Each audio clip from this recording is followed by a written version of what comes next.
Sejam muito bem-vindos à aula de hoje e o tema é 10 erros que prejudicam na sua tratativa comercial com o cliente de ergonomia. Então, com o cliente empresa, né? Aquela pessoa, aquelas pessoas que entraram em contato com você para solicitar um orçamento de ergonomia. Então, tem várias situações, características que prejudicam na sua tratativa, né? O que seria essa tratativa comercial? É a fase entre o seu cliente te enviar uma solicitação de orçamento de serviços de ergonomia ou de serviços gerais de SST, né? Desde esse momento até o momento que você enviou a tua proposta comercial com os valores e tudo mais, e até a etapa de fechamento. Então, são essas etapas que envolvem a fase de tratativas comerciais, né? E dentro dessa fase, se você evitar de cometer esses 10 erros que eu vou te mostrar hoje, você vai sair um passo à frente ou alguns passos à frente ali da tua região, das outras empresas ou dos outros consultores que estão passando por esse mesmo processo de cotação com você.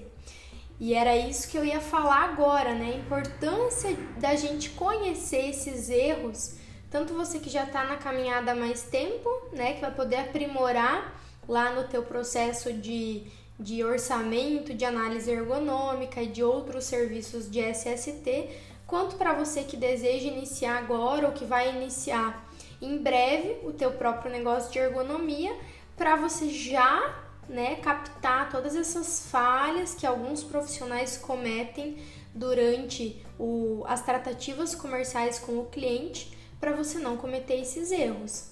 Por que é importante? Você já sai um passo à frente ou alguns passos à frente da tua concorrência ali que está, às vezes, competindo com mais pessoas. Porque sim, é muito raro uma empresa solicitar um orçamento só para uma empresa, né? Uma empresa cliente só para uma empresa de ergonomia, medicina ocupacional. Geralmente, elas estão em cotação com mais de uma empresa ou com mais de um consultor. Então, você saber desses erros, dessas falhas nessa fase de cotação, de tratativa, de negociação, já te coloca alguns passos à frente, né? Porque você está ali competindo com outros orçamentos, com outros profissionais e outras empresas. Então, é muito bom você saber disso hoje, né? E o que acontece? Uma empresa, ela só não vai mandar essa solicitação de orçamento, né, esse pedido para mais empresas, se ela já tem uma empresa de confiança que já atende ela, ou se já recebeu uma indicação de alguém que tem um peso muito grande nessa indicação, que aí ela vai fazer o orçamento só com essa indicação ou com essa empresa que já atende ela.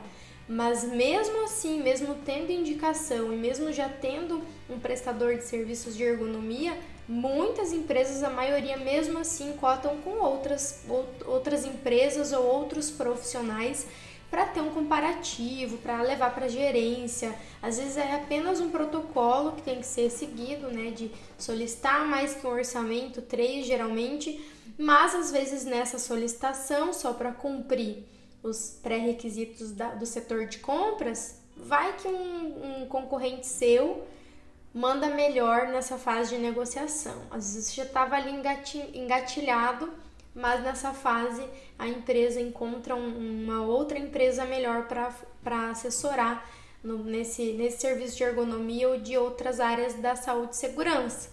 Então, vamos ficar bem ligados nessa aula, pega papel e caneta que vai valer a pena todas as dicas. Se você não usar essas dicas hoje, porque você não é consultor de ergonomia, não tem tua empresa, não tem problema. Se um dia você precisar usar, você já vai ter, né, tudo isso, e eu espero que você use logo, né? Porque se você usar essas técnicas é um bom sinal que você está recebendo orçamentos de ergonomia. E eu ficarei muito feliz em saber disso também. Certo? Vamos agora, erro a erro, matar esses erros, né, que prejudicam nossa negociação, ó, para vocês verem como, e não é só duas, como eu capricho nessas aulas, hein? Eu sento aqui horas e faço todo o escopo. Gente, vamos lá. Primeiro de tudo, todos esses erros que prejudicam na negociação, ou eu vivenciei deles, eu praticava esses erros, eu fazia muitos desses erros quando eu iniciei minha consultoria de ergonomia, que é as soluções ergonômicas, e percebi isso e fui melhorando os meus processos ao longo do tempo e vi que isso prejudicava. Ou outra situação. Toda vez, isso até é um spoiler do workshop Ergo Empreendedor, da mentoria para novos negócios em ergonomia, que isso eu só dou lá, mas vou dar um spoiler. Sempre, que é uma dica valiosa, sempre que eu fecho orçamento com uma empresa, eu pergunto para esse cliente, para quem estava lá nas tratativas comigo, por que ele fechou comigo. E nessa pergunta eu recebo feedbacks valiosos para eu manter na minha estrutura da minha empresa, porque tá dando certo, né? Então, o que eu tô fazendo que fez esse cliente fechar comigo? Então, eu coleto esse feedback e eu mantenho isso que ele me falou. Foi por isso, por isso, por isso. Opa, isso é bom, vou manter que tá dando certo. Essas estratégias. E também o cliente me fala, eventualmente, não citando nomes, obviamente por ética, mas ele fala, é que as outras empresas que a gente solicitou orçamento não fizeram isso, não me mostraram isso, não me falaram isso, ou fizeram isso e eu não gostei. Então, eu coleto sempre essas informações para melhorar os meus processos na minha empresa. E muito disso está aqui para mostrar para vocês hoje. Então, uma boa parte disso aqui eu fazia e melhorei e deu resultados, por isso que eram erros que eu não cometo mais. E outra parte disso aqui, feedbacks de clientes que fecharam comigo e me falaram por que fecharam comigo e não com essas outras empresas. Porque às vezes a gente está fazendo as coisas corretamente e não sabe se está certo. Porque não tem com quem trocar experiências, não tem como compartilhar, conversar. Então, o cliente é a melhor pessoa para falar sobre o seu negócio, o que tem de bom, o que pontos a melhorar, né? Porque ele é o teu potencial cliente, teu avatar, tua persona, que você tem que olhar para ela com muito carinho, decifrá-la para otimizar os processos da sua empresa. E dentro dos processos da sua empresa está a negociação, né? Que são as tratativas que a gente vai abordar hoje. Vamos lá. Primeiro erro que prejudica na sua tratativa comercial com o teu cliente de ergonomia. Amadorismo. Gente, o amadorismo é um negócio, eu vou detalhar mais ele, mas é um negócio que muitas vezes a gente tá no nosso conforto e não quer sair dele. Tá na nossa zona de conforto e não quer. Às vezes a gente até sabe que tem que melhorar. Mas tá bom assim, eventualmente dá certo, vou ficar por aqui mesmo. O amadorismo, quando a gente inicia o nosso negócio de ergonomia, eu falo para você que tem empresa, ou para você que é autônomo também, ou para você que deseja ser um dos dois, o amadorismo ele tem que ser extinto. Você tem que mostrar profissionalismo. Eu vou dar alguns exemplos de amadorismo que prejudicam em você avançar com esse potencial cliente de ergonomia para o fechamento. Exemplo, você atende o telefone de qualquer jeito, você não tem uma apresentação inicial para atender o telefone quando alguém te liga. Então, alô! Tipo, tô falando com a minha prima, com minha vizinha. Não, você tá falando com o seu cliente. Ninguém quer ligar para quem vai me potencialmente fornecer serviços e que atende o telefone de qualquer jeito. Isso é amadorismo, não é profissionalismo. Um outro tipo de amadorismo que prejudica, você não tem um e-mail corporativo, você tem um e-mail pessoal e tem alguns e-mails que até ok, mas mesmo assim, todo e-mail que é, só para você entender, todo e-mail que é @gmail, @hotmail já não é profissional, esse e-mail é pessoal. Né? Isso não é, mesmo que seja, vou dar um exemplo, debora.fisioterapeuta@hotmail.com. Para mim isso está profissional, mas não é. Continua sendo amador quando você é @hotmail, @gmail. não é tão assustador, não pense que isso, meu Deus, eu tenho que mudar do dia pra noite. Não, você pode começar dessa forma, mas pense que você tem que melhorar isso, porque isso sim é amadorismo, tá? E agora, levando pro pior cenário. Meu primeiro e-mail, quando eu era adolescente, eu tinha, sei lá, meus 12 anos, quando eu fiz meu primeiro e-mail, era... Todo mundo sabe, meu nome é Débora Dengo, é meu sobrenome, não é uma piada, nada nesse sentido, é Dengo mesmo. Muitas pessoas perguntam, por que Dengo? Porque eu nasci, porque é meu sobrenome. E qual foi meu primeiro e-mail? Denguinho, com 2 Is, com 2 Os, underline S2. Pra quem não sabe, S2, né, na época do Orkut, era o coração, @hotmail.com. Então, assim, isso é o pior amadorismo que existe ainda, né? Você ter um e-mail que é Gmail, Hotmail, Yahoo e ainda desse jeito. Obviamente, no dia que eu entrei na faculdade, eu nunca vou esquecer.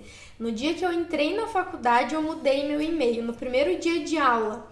Não sei se aconteceu alguma coisa, mas olha, eu fiquei com esse e-mail até meus 17 anos. Por quê? Obviamente não usava para nada importante, mas... Dá uma olhada pro teu e-mail com carinho, ver como que ele tá. E isso é amadorismo. Tanto você usar só em Gmail, Hotmail.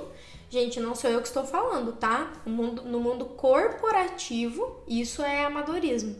E também você ter um nome ali, né? Um nome diferente, um nome, né, engraçado, com alguma gíria. Gente... Eu tenho uma base de e-mails hoje que vocês se cadastram para receber conteúdo, ser avisado das aulas gratuitas e tudo mais. Hoje eu tenho 15 mil e-mails na minha base. É muito pesado. E tem cada e-mail, não que eu julgue, mas eu olho e falo, gente, que e-mail engraçado. Será que essa pessoa usa esse e-mail para trabalhar? Ou é só o e-mail pessoal dela mesmo?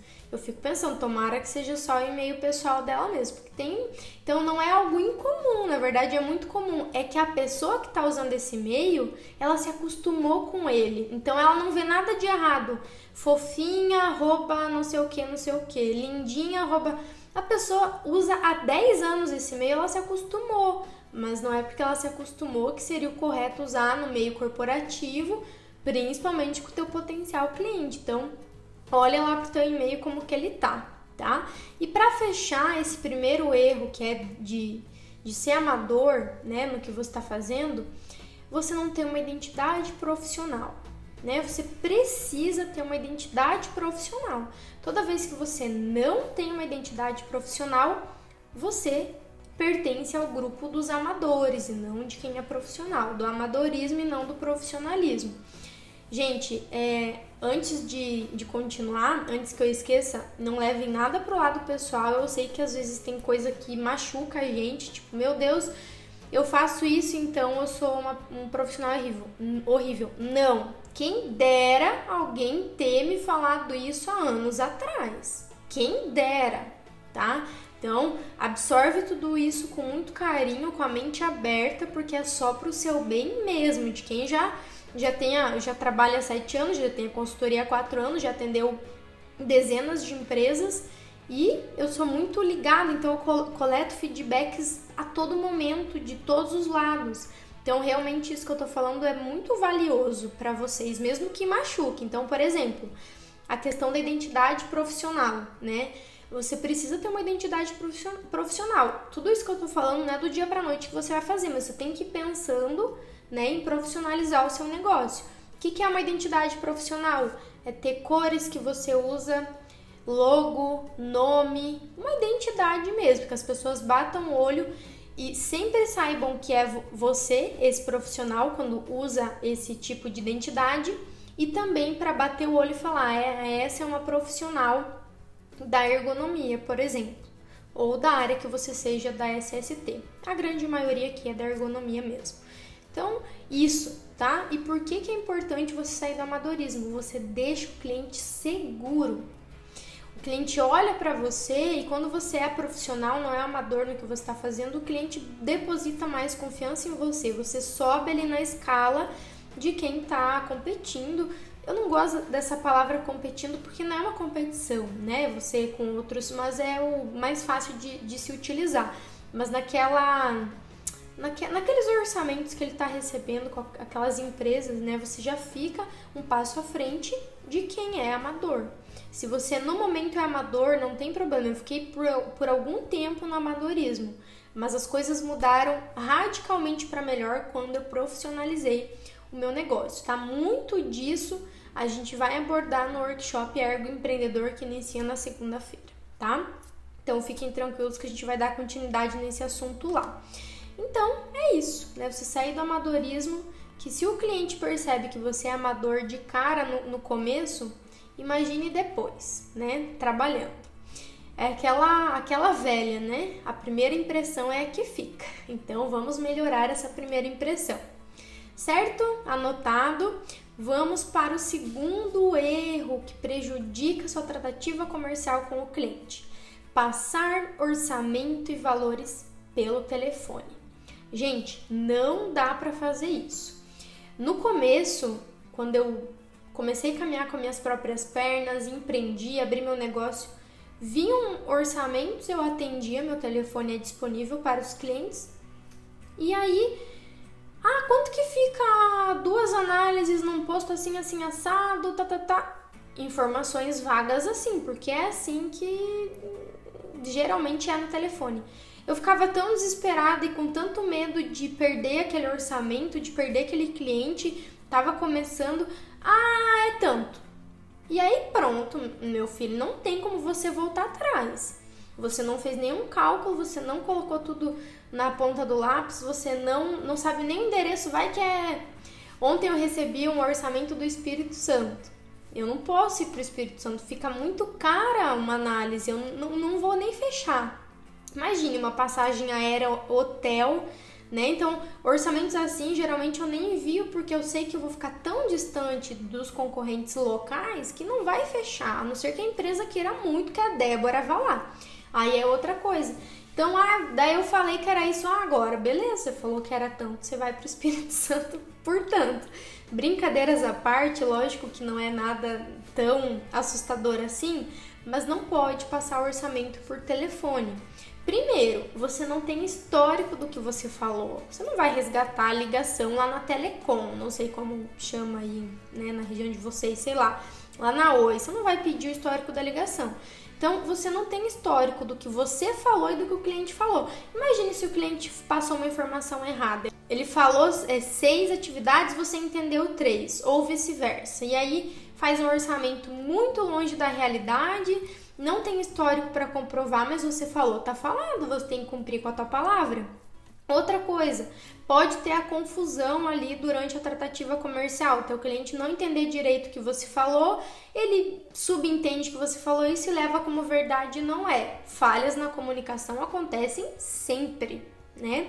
Então você perde o histórico e se tem uma falha na comunicação, quem que tá certo? Não dá para saber, né? Você falou isso, eu entendi isso, quem que tá certo, né? Outra coisa é, você não tem tempo para pensar, não tem como no telefone, espera aí, eu vou fazer o orçamento, 30 minutos ali, não dá, né? Colocando como exemplo, análise ergonômica do trabalho, não é fácil fazer um orçamento de análise ergonômica do trabalho. Eu até diria que hoje para mim é fácil, e eu ensino os alunos, eles fazem os orçamentos bem tranquilos e seguros, porém não é rápido. Não é rápido você fazer um orçamento de análise ergonômica do trabalho.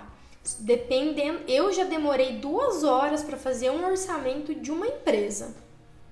Então, assim, hoje é fácil fazer, né? No começo é difícil, mas hoje é fácil, eu já tenho uma estrutura, meu método de precificação, aplico ele, só que não é rápido, né? Dependendo do porte da empresa e como que você vai passar o orçamento por telefone.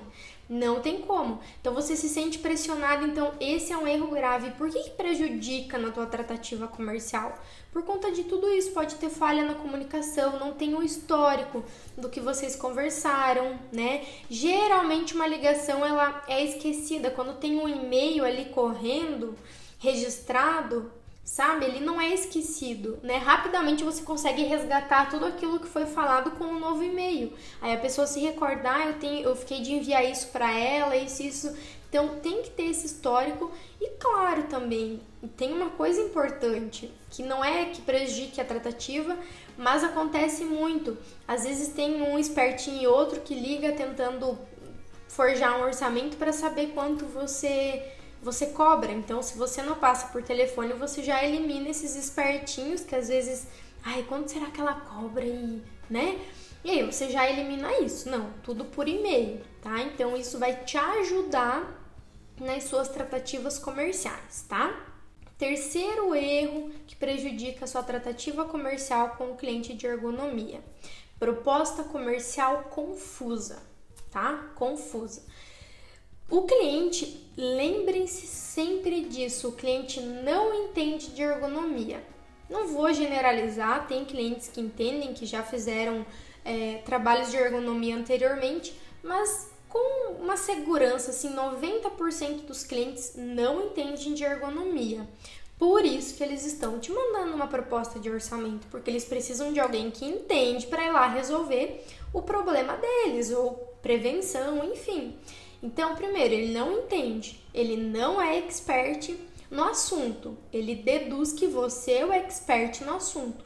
Então, você tem que deixar tudo muito claro na proposta comercial, você não tem que deduzir que ele vai entender facilmente tudo aquilo, porque geralmente é muito termo técnico, né? Existem propostas que têm muitos termos técnicos, eu não recomendo, inclusive uma outra dica. É confuso. Imagina, o cliente nunca fez uma análise ergonômica do trabalho. Se você não explicar claramente os passos para ele entender aquele valor daquela proposta, ele vai ficar confuso, entende? Então, você tem que deixar aquela proposta comercial clara. E no começo, é bacana fazer a seguinte dinâmica, quando você está começando. Por exemplo, se você está trilhando sozinho, né? Você não tem uma mentoria, alguém para te auxiliar. Meus alunos não podem falar isso, né? Quem é meu aluno da mentoria, manda um eu aí para eu saber. Se você está começando e está meio perdido, o que você faz? Você faz a proposta comercial de ergonomia e dá para alguém ler. Alguém, o teu esposo, tua esposa, um filho seu, enfim, alguém do seu círculo que entende de forma rasa o que é ergonomia, explica o porquê só do cliente ter solicitado isso, porque ele precisa saber o motivo, e dá a proposta para ele ler. Se ele entender de forma clara o que é, quanto custa, como que vai funcionar, o que está incluso, o que não está, se ele entender, parabéns, tua proposta comercial não está confusa, ela está clara, objetiva, porque geralmente alguém que solicita uma proposta que solicita um orçamento pra gente, não é ergonomista. Quase, acho que nunca é, porque se fosse ergonomista não precisaria de você, a não ser que seja uma consultoria pontual para alguma situação que a empresa está precisando de uma ajuda extra, de um olhar de fora, né? Mas ele não é. Então, imagine, se é um profissional de RH, não estou desmerecendo, muito pelo contrário, são profissionais excelentes, inteligentíssimos, mas não são experts em ergonomia. Então, você tem que deixar claro isso. Quanto mais clara for tua proposta comercial, quanto menos confusa, mais chance do cliente confiar mais em você, porque ele se sente seguro. E aí você está em um passo à frente ali da sua concorrência que está junto com você, tentando esse contrato, tá? Então é isso. Já abro as perguntas, podem mandar. Quarto erro que prejudica a sua tratativa comercial com o cliente de ergonomia: proposta comercial rasa. Então a gente conversou sobre a proposta comercial confusa, mas eu acho que pior do que confusa é ser uma proposta comercial rasa. Gente, não existe proposta comercial de uma página para análise ergonômica do trabalho. Não existe. Se a tua proposta, o teu orçamento que você envia para o cliente de análise ergonômica do trabalho, ela tem uma página, ela tá muito rasa. Não tem como a gente explicar sobre o nosso trabalho, colocar todas as informações mínimas que precisa de uma proposta técnica comercial em uma página. Não dá. Então, se você já faz orçamentos, dá uma olhada como que tá saindo, vê o que falta, né? Ou vê o que tá de sobra e substitui pelo que realmente é necessário, né? Mas dá uma olhada. Se você não faz orçamentos ainda, em breve você vai começar a fazer, se atente-se a isso, tá? Não é para encher linguiça, colocar informação desnecessária. Tem muita informação necessária, muito necessária, que tem que estar lá e que sim, ultrapassa de uma página, tá?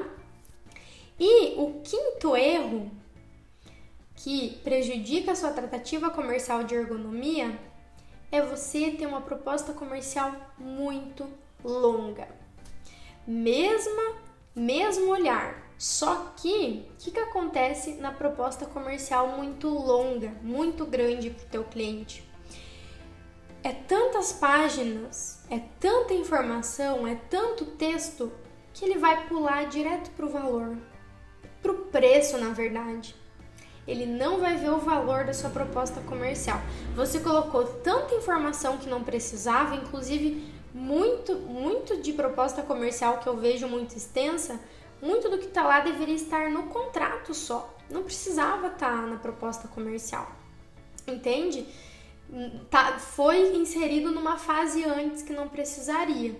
E aí o cliente na correria, ele vê lá 12 páginas. Não, eu não vou ler tudo isso. Vou direto para o preço. E aí você perdeu a oportunidade de fazer ele ler o que realmente interessava para ele achar a sua prestação de serviços melhor ou com pontos positivos, porque você não deu essa chance de ele ler. Você colocou tanta coisa que, juro para vocês, muitos não vão ler.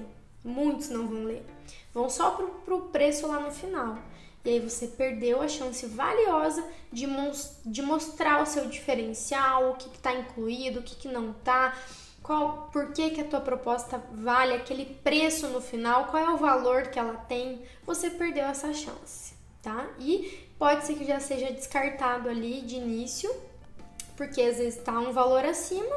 Se ele não leu os benefícios porque estava muito grande, não tem como ele saber o que é importante para eu ler, então não vou ler nada. Ou ler tudo ou ler nada, né? Porque não tem como saber, isso é importante, isso não é. Dependendo da extensão dessa proposta, né?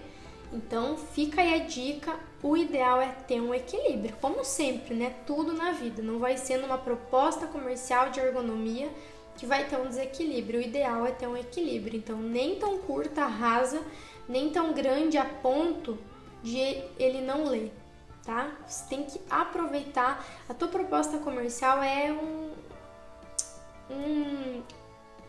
a tua maior chance de mostrar tudo que o seu serviço realmente vale, tá? Esse foi o quinto erro. Chegamos na metade, tem mais 5, fica aqui comigo. Boa pergunta, Gabriela. Quanto tempo você levou para fechar seu primeiro contrato da sua empresa? Pouco menos de 30 dias. E foi um contrato de R$10.000. Eu vou contar tudo isso no workshop segunda-feira para vocês. Como que foi, o que eu fiz, quais foram os perrengues, tá? Eu vou contar tudo isso para vocês, mas foi menos de um mês. Eu arredondo para 30 dias, mas foi 30 dias, quando tava tudo rodando, não. Agora eu tenho a minha empresa, de fato, porque a gente, né, faz algumas etapas antes de estar tudo ok. Agora eu realmente tenho a minha empresa. Dessa data até o primeiro fechamento foi aproximadamente 30 dias de mercado, tá? Sexto erro que prejudica na sua tratativa comercial com o cliente de ergonomia: ser pouco flexível, tá? Então, assim, se você é muito turrão, você não cede pra ninguém, não cede pra nada, às vezes é uma característica pessoal, né? Mas na tua empresa você tem que ser, sim, um pouco flexível. O que acontece?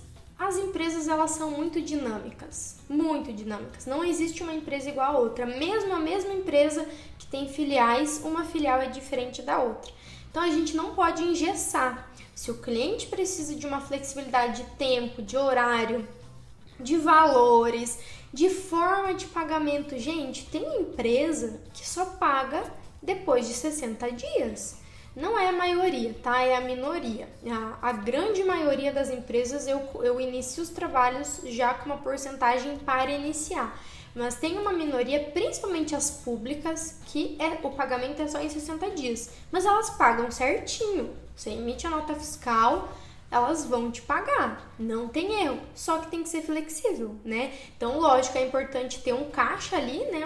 Uma reserva para você poder, né? Esperar, se for o caso, mas você tem que ser flexível, tá? Então, com tudo isso, datas, prazos, horários, dias de coleta, quem vai participar da coleta, quem vai te acompanhar, valores, forma de pagamento, tem que ter essa flexibilidade para você não perder um cliente, às vezes um cliente excelente por bobagem, né? Por não ser flexível. Só que presta atenção no próximo erro. 7º erro que prejudica sua tratativa comercial na ergonomia: ser muito flexível.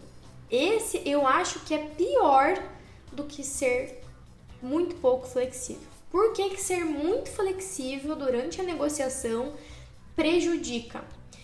Vamos dar um exemplo de valores. Você manda 10 mil, o cliente fala, não, eu aceito fechar por 5 mil, eu aceito. Gente, que flexibilidade é essa de 50%? É muito grande. O que acontece? Quando o cliente exige muitas coisas e você cede em absolutamente todas as coisas, então você é 100% flexível, o que o cliente pensa? Nossa, essa Débora aí, ela aceita qualquer coisa, ela deve estar desesperada por trabalho. Quem trabalha bem, quem é bom no que faz, não está desesperado por trabalho, está com a agenda cheia. Isso é o que o cliente pensa. Não é que ela é boazinha, vamos fechar com ela. Não. Infelizmente, não deveria ser assim, mas o cliente pensa assim. Pare e pensa se algum dia na sua vida você fez orçamento com alguém, ou com alguma empresa, ou com um prestador, e a partir daquele dia ele loucamente começou a te mandar mensagem: eu faço por menos, vamos fechar amanhã, eu dou um desconto de 90%, imagina, dou um desconto de 50%, vamos fechar. Você não fica com o pé atrás? Nossa, mas ele tá querendo muito isso, ele deve ter muito pouco cliente, pouca experiência, trabalha mal, a agenda dele tá livre, ele entende? Então, ser muito flexível também não é positivo. Outra coisa, o cliente manda em tudo. Vocês marcam um dia, ele quer no outro, marca um horário, quer no outro, desmarca, tudo ele que manda. Você também tem que ter uma postura, né? Você tem que sim ser flexível, mas não muito, porque senão o cliente monta em cima também, né? Então, você tem que ter uma postura, de novo, o equilíbrio é a chave do sucesso, né? Você tem que ter tua postura. E se você realmente tem coisas sérias, por exemplo, eu faço hoje em dia bastante reunião online. Não, eu não posso tal dia às 10 porque eu tenho reunião, né? Seja online ou presencial, mas agora mais online. Não, se você tem isso, não, você tem que ser firme. Eu não posso, pode ser tal dia, não você sempre desmarcar toda a sua vida, né? De tudo para agradar o cliente e tudo mais. Então, você tem que ter um equilíbrio nessa flexibilidade, tá? Vamos para o 8º erro. 8º erro que prejudica a sua tratativa comercial em ergonomia: demorar muito para responder. Gente, as coisas fluem, as empresas são dinâmicas e principalmente se é alguma coisa com urgência, se você demorar para responder o cliente que te solicitou orçamento, tchau, ele vai fechar com outro, né? Então, assim, não demore muito para responder. No começo eu era até uma doença, eu ficava pilhada assim, meu Deus, vão me ligar, vão me mandar e-mail, eu ficava de plantão. Não é para ser assim, mas não pode demorar muito, porque senão você vai perder. Eu já perdi orçamentos porque eu demorei para responder. E pior que nem foi por maldade, foi porque eu tava no cliente longe, chegava em casa todo dia 9 da noite, daí vai, né, na hierarquia ali de quem enviou o e-mail primeiro para responder, às vezes não conseguia responder à noite. Pronto, esperava por outro dia, já não deu mais. Então, não demorem para responder, tá? Não precisa ser ali doidinho igual era no começo, dando F5, a gente fica emocionado quando abre a empresa, né? Ficava dando F5 no e-mail para ver quando que chegava o e-mail novo. Mas hoje em dia nem dá mais para fazer isso. Mas não demorem para responder, tá? Não corra o risco de perder um contrato porque você não deu prioridade para aquilo naquele momento. Às vezes a gente tem que dar prioridade sim para o trabalho, não digo sempre, a gente tem que ter nossa saúde também, nossa vida pessoal, mas em algumas situações, principalmente na fase de negociação, se você não der prioridade, você pode perder esse cliente, porque o cliente pensa, poxa, se ela não tá nem me respondendo, né? Imagine depois, nem para fechar o negócio ela tá me dando assistência, imagine depois que já fechou, entende? Esse é o pensamento do cliente, então preste assistência, tá? Nono erro, estamos chegando nos finais e aí eu vou abrir os comentários e responder as perguntas. Nono erro que prejudica a sua tratativa comercial com o cliente de ergonomia: não ligar para o cliente. Você envia a proposta comercial e some no mundo. É um filho solto, um filho abandonado, né? Manda um orçamento e acha que o orçamento vai fazer milagre por si só, que aquele e-mail que você mandou ele vai fazer sucesso. Lembra que eu falei que você não pode passar valores, o orçamento por telefone, mas você precisa ligar para o cliente. Então, geralmente eu mando a proposta, dali uns 3 dias, se eu não tive nenhum retorno, eu dou uma ligadinha para o cliente. Nossa, você liga enchendo o saco? Não, eu ligo para saber como ele tá. Eu ligo para saber se ficou com alguma dúvida, se ele recebeu o e-mail da proposta. Ah, recebeu. Ah, conseguiu ler já ou tá corrido? Não, consegui sim, bababá. Ficou com alguma dúvida, algum item que você não entendeu, alguma situação, algum ponto que você quer que eu explique melhor?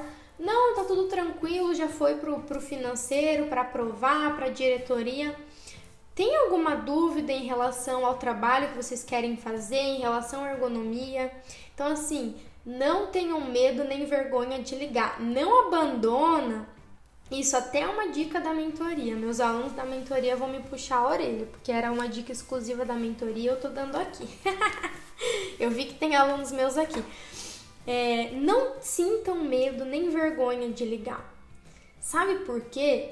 Primeiro, hoje em dia é difícil quem liga. Tudo é e-mail, WhatsApp. Concorda? Que tudo é e-mail, WhatsApp. Hoje em dia tá assim, em rede social, Instagram, Facebook.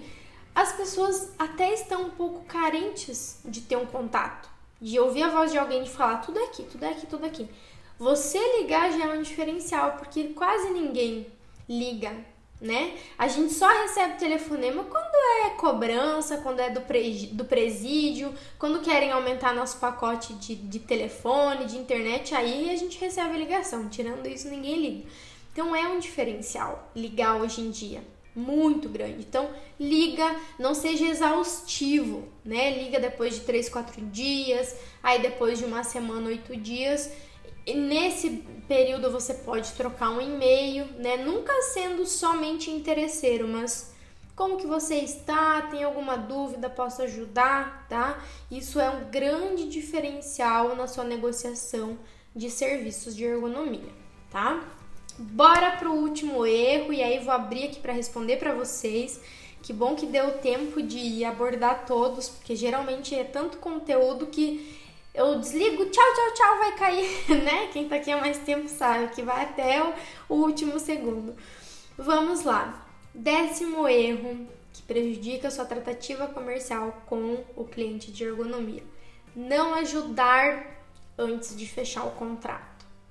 Gente, vamos separar bem as coisas. Não é para você fazer uma análise ergonômica de graça, tá? Nem dar um treinamento de graça, nada disso. É ajudar com informação.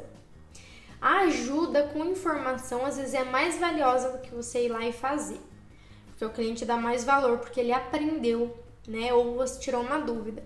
Então, por exemplo, nessa mesma ligação que eu faço durante a tratativa comercial, depois que enviei o orçamento, eu já tento ajudar esse cliente pelo telefone de alguma forma.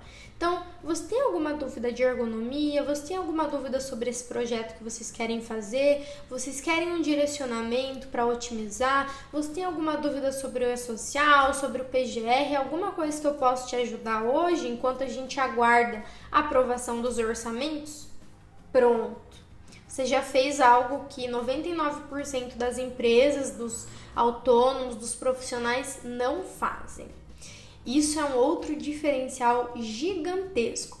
E além de você ajudar, poxa, ela tá me ajudando, mas a gente nem fechou com ela, tem uma outra questão.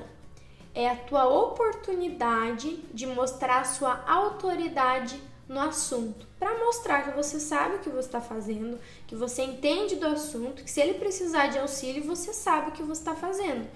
Lógico, se você está no começo, tudo bem, eu sei que tem gente iniciante aqui sem problemas, você vai desenvolver essa capacidade de poder conversar com os clientes sobre qualquer assunto, tirar variadas dúvidas. No começo eu não sabia nem se era noite ou se era dia, completamente perdida e não tinha ninguém para me mostrar o caminho para me ajudar. Hoje, o que o cliente falar comigo, eu consigo auxiliar ele, nem que seja um pouco mais superficial e depois eu me aprofundo e dou um feedback depois. Mas é a melhor forma de você mostrar autoridade no assunto. E lógico, né? Empatia, você já vai ter ajudado ele antes dele fechar. Durante a tratativa comercial vai te dar pontos muito positivos para fechar com você, tá? Ajudar mesmo antes de fechar o contrato.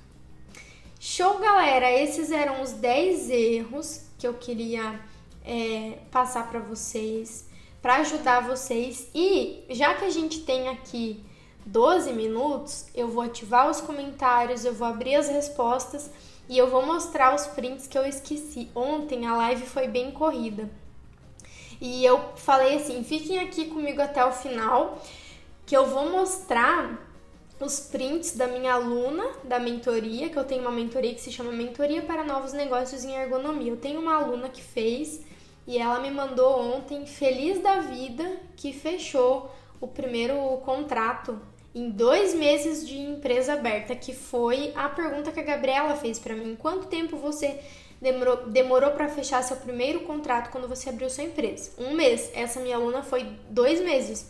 Mas olha o valor da proposta comercial da bichinha. Oi, Débora, tudo bem? Bom dia, estou muito feliz. Fechei meu primeiro contrato de AET por um valor que nunca imaginei na vida. Quero agradecer você por tudo. Só não sei por que de não ter começado antes, mas o dia de hoje é de muita alegria. Você é muito querido. Meu Deus, tudo bem? Que notícia boa. Me conta quanto foi esse orçamento. Olha ali. Estou bem também. Está sentada? Foi 50 mil reais. Gente, ela demorou 2 meses, mas o orçamento dela foi 5 vezes maior que o meu primeiro. Cara, isso é surreal. Eu fiquei de mostrar ontem, inclusive um aluno meu, o Denis, do MDD, também chegou. Débora, você falou que ia mostrar os prints e esqueceu. Aí eu postei até nos stories, mas nem todo mundo vê. Então, gente, isso me preenche de um jeito que vocês não têm noção. Eu quase choro de emoção, sabe? E aí, sobre a mentoria, eu vou falar durante o workshop. Eu vou falar também com vocês, tá? Sobre essa mentoria. Mas durante o workshop vai ter muito conteúdo, vai ter muita dica para vocês terem esses resultados que a Thaís teve. E a gente se vê na segunda-feira. Muito show, né? Eu vou agora responder as perguntinhas. Deixa eu ver como é que eu faço pra tirar isso aqui agora. Cadê? Aqui. Tirei, voltei aqui. Só o começo, né? Sim, Cristina, depois do orçamento, faz um contrato, tá? Gostaram da live, galera? Que bom. Deixa eu ver as perguntinhas aqui. Aline, Débora, você iniciou fazendo somente a ET? No começo, os meus principais serviços eram treinamento de ergonomia, blitz postural e análise ergonômica do trabalho, tá? Esses eram os 3 carros-chefes, depois dá pra abrir um pouquinho, mas se você tem esses 3 carros-chefes na ergonomia, dá pra você ficar anos trabalhando, e se quiser só com isso, eu digo, você não precisa fornecer todos os serviços, sabe? Você pode nichar se você quiser, tá? Então esses são 3 bacanas assim que eu recomendo quem começar com esses 3 já abrange tipo muito da ergonomia. O que acha de apresentar a proposta pessoalmente, Débora? O pessoal costuma? Então, é muito interessante, só que hoje eu diria que o melhor recurso é apresentar numa reunião online, tanto por conta da pandemia, obviamente, quanto porque todo mundo já tá nesse meio, né? Todo mundo já tá nesse meio e já tá acostumado. E aí, vamos ser pessimistas. Não fechou? Poxa, você tava na sua casa, tranquilinho, mandou a proposta, apresentou, mas tem muito mais chance de fechar se realmente você apresentar ela e não só enviar o e-mail. Isso realmente. Gabriela, e quando te solicitam em formato de planilha e já te enviam a planilha com os serviços listados? Nunca aconteceu isso comigo, Gabriela. Nunca aconteceu. Então, deixa eu pensar o que eu faria. Na verdade, assim, eu não vejo um problema nisso, tá? Eu acho até bom que vai facilitar o cálculo, mas mesmo assim eu colocaria, faria ali na minha planilha, né, com os meus valores, com o que eu uso, e passaria para a planilha do cliente, não vejo nenhum problema, mas eu tenho a minha própria planilha de orçamento, né? Então acho que eu faria na minha primeiro e daí inseriria ali na planilha do cliente. Acho que eu faria isso, porque realmente nunca aconteceu isso, então fui pega de surpresa aí nessa tua dúvida. No seu curso você treina para as ferramentas de análise? Sim, eu ensino todas as ferramentas de análise ergonômica que eu uso, todas, sem exceção, Okra, NIOSH, tudo. E eu ensino também as ISOs de ergonomia, a BNT NBR ISO de ergonomia em planilhas. Tem planilhas automatizadas, né, das ISOs de ergonomia que viram verdadeiras ferramentas. Então, a Débora, não existe, eu até renovei para pagar as atualizações e consolidar meus conhecimentos. Você, Cris, você não existe. Aluna maravilhosa. Diguinho, sou aluna MDD pela 2ª vez. Fiz uma análise ergonômica em BH só de ter feito a entrevista com os colaboradores. Consegui vender outros serviços como laudos, medições ambientais. Caraca, que top! Parabéns! Parabéns! Obrigada pelo feedback. Sou professor de educação física, atuo dentro de empresas e agora em casa. Eu não entendi sua dúvida. Se é o que eu entendi, sim, você pode atuar dentro de empresas e agora em home office, na verdade, a maioria das empresas voltaram ao normal já, né? Mas muito do trabalho de uma análise ergonômica, por exemplo, você fica a menor parte do tempo na empresa. A maior parte do tempo você fica, se for o caso, no home office, fazendo a análise em si, né? O laudo, o relatório, porque a gente só precisa ficar na empresa para coletar. Depois que você coletou todas as informações, toda a análise você pode fazer de home office. Então, bem na verdade, na ergonomia é bem tranquilo, assim, mesmo durante a pandemia, a gente continua fazendo trabalhos porque é uma pequena parcela no cliente, tá? O que fazer quando as informações não foram suficientes e no momento da análise? Olha, isso tem que cavar, tem que forçar para a informação sair completa. A gente não pode desistir. No começo eu ficava acanhada e eu não ia até o final, sabe? Eu não... me deu essa informação, tudo bem, vou tentar fazer com isso. Não, a gente tem que ser persistente para pegar o máximo de informações possíveis, tá? Porque senão a gente vai ou mandar um orçamento errado ou fazer uma análise incompleta, tá? Gente, já apareceu aqui, falta 1 minuto pra cair a live. Me perdoem quem eu não consegui tirar dúvida, tem algumas aqui ainda. Manda no meu direct, na mensagem, qualquer coisa depois, se você ficou com dúvidas que eu não consegui responder, que eu te respondo. Espero ter contribuído aí com vocês, espero que vocês tenham anotado todos esses erros e não cometam, que vocês vão ter muito sucesso durante as negociações com os clientes de ergonomia, ok? Grande beijo e até a próxima!